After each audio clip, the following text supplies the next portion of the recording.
एक हरे भरे गांव में एक मुस्कान नाम की लड़की रहती थी। वो बहुत ही सुंदर और सुशील थी। उसका रंग रूप भी बहुत ही सुंदर था। वो हरदम सपने देखा करती थी, अपने से बड़े सपने देखती रहती थी और वो यह सोचा करती थी कि मैं काश ऐसा हो जाए। मगर वो कभी कभी दुखी भी रहती थी। क्यों? क्योंकि उसकी माँ नहीं थी। उसको ये लगता था मैं अपनी माँ से मिल लूं। और उसको एक सुनहरा मौका भी मिला। गांव में पास ही में एक पाठशाला था जहाँ पर उसको पढ़ाने का मौका मिला। वह वहाँ प्रतिदिन जाती थी और वहाँ पढ़ाती थी, पर वो अपने पे ध्यान नहीं देती थी, बस वो सपने देखती रहती थी।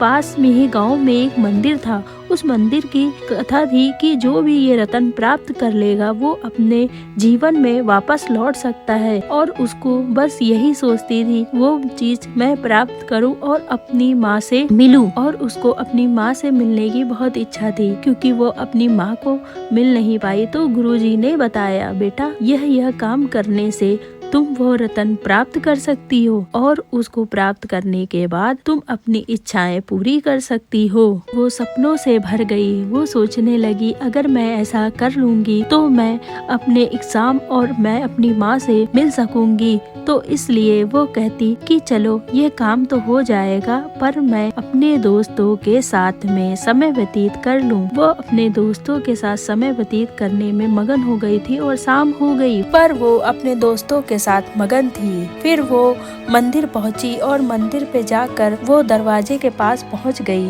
से आवाज आई कि मैं कौन, मैं कौन, मैं कौन, मैं कौन, मैं कौन। उसने कहा समय, और वो पहला दरवाजा खुल गया और वो खुश हो गई कि अब मुझे दूसरा टास्क मिलेगा। फिर उसको दूसरा दरवाजा मिला जहाँ पर एक घड़ी लगी हुई थी, टूटी हुई। उसमें उसको समय सही करना था, पर वो ये काम बेर बेर करने के बाद भी वो नहीं कर पा रही थी। तो वो निराश होकर उठ गई और बोली, अब क्या करूं? वो मंदिर के बाहर आ गई। गुरुजी ने कहा, बेटा यह तुमने गलत किया है, क्योंकि तुम समय पर नहीं आई, इसलिए तुम्हारा काम नहीं हो पाया। वो उदास हो गई कि मैं अब अपनी माँ से नहीं मिल पाऊंगी। रोते रोते उसको याद आया कि उसके एग्जाम थे और वो एग्जाम की डेट भी निकल गई, क्योंकि उसको समय का ज्ञान नहीं था। और फिर वो रोने लगी। रोते रोते वो वहाँ पर ये सोचने लगी, काश मैंने ये ना किया होता और मैं यहाँ। और रोती रही। रोने के बाद उसको ये लगा, मैंने सब कुछ खो दिया है, अब मैं क्या करूं? मुझे कुछ समझ में नहीं आ रहा है। फिर वो वहाँ बैठी रही और सोचती रही, अब क्या कि मैंने बहुत कुछ गलत किया है। पर मैं अब इतने में ही गुरुजी एक आईना लेकर आ जाते हैं।